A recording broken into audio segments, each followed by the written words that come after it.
Hey guys, it's Gina. Welcome to the place where your growth meets mine. Let's talk.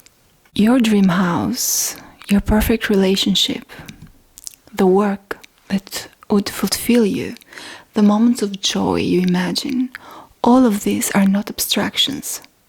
Someone, somewhere in the world, is living them at this very moment. Perhaps they are peaceful, perhaps they are chaotic.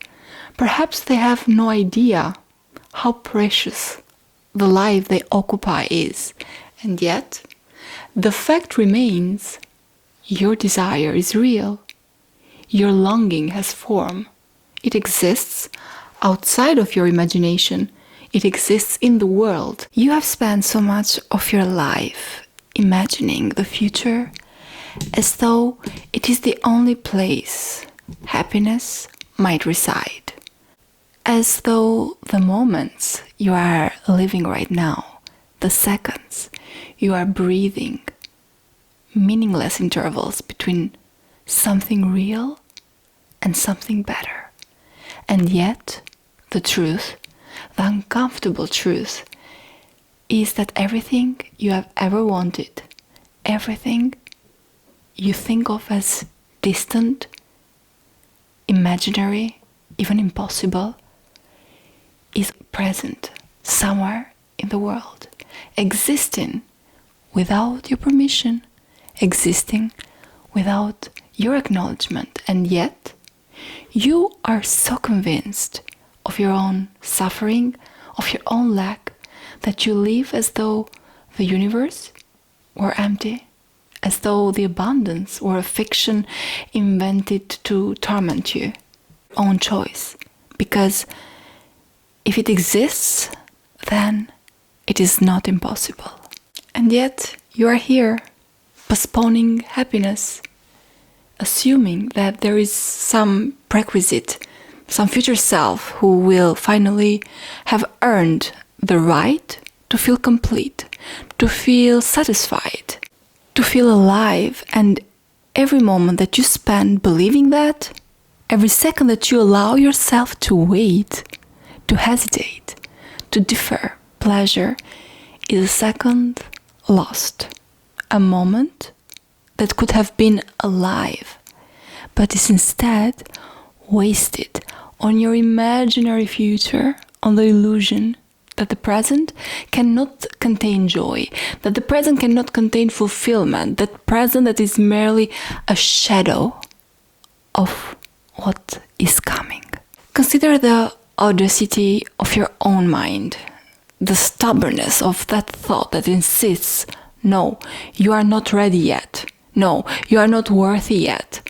No, you are not capable of enjoying this moment because someday, somehow, the future, you will finally deserve it. And the irony, the deep, crushing irony, is that the future version of you will not be happier simply because you arrived there. The future version of you is happy only to the degree that they stop postponing, only to the degree that they cease believing that happiness is somewhere else, only to the degree that they surrender the illusion of waiting. Fear masquerades as reason, as caution, as intelligence, and you, like so many others, give it authority because you obey your fears, you honor them, you hand over your power to it without ever questioning. It whispers that desire is dangerous, that longing is a trap, or ambition is a burden, and you obey fear. And in doing so, you allow your life to pass through you without touching it, without letting it penetrate the depths of your awareness.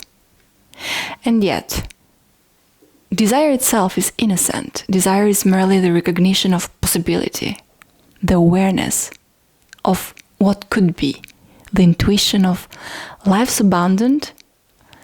When you resist it, when you deny it, when you block it, you are not protecting yourself. You are merely closing the door to experience the presence, to the aliveness that comes in this very moment. And there is nothing wrong with wanting. There is nothing wrong with imagining. There is nothing wrong with yearning. The mistake lies in assuming that wanting must be deferred, that yearning must be postponed, that satisfaction must be earned by a future self that does not yet exist. Consider your identity, the fragile construct you carry with you, the stories that you tell yourself about who you are, the narrative of limitation that you have inherited from every parent, teacher, and authority figure. Whoever spoke a word of caution, of fear, of not yet, and notice how much of your life is dictated not by circumstance, but by the imaginary scripts you have accepted as truth. You observe yourself constantly, you watch your thoughts, you measure your actions, and yet you mistake observation for understanding, the presence for engagement, consciousness for life, as though the act of noticing were enough to release you from the prison of your own making. And here is the simplest, most brutal truth.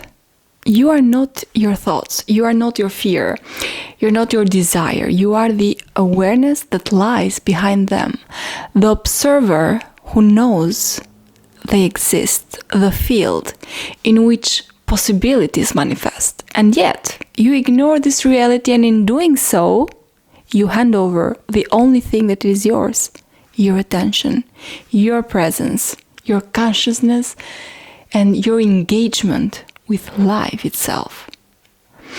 Time itself is indifferent. It flows without pause. It does not wait for your permission, and yet you act as though it does, as though the universe will pause while you get ready, while you plan, while you prepare for the happiness that you think is coming.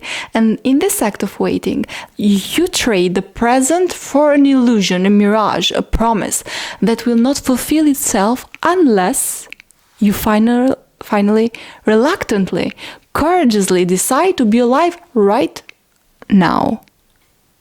And imagine just for a moment that the future version of you does exist, fully realized, fully happy, fully satisfied.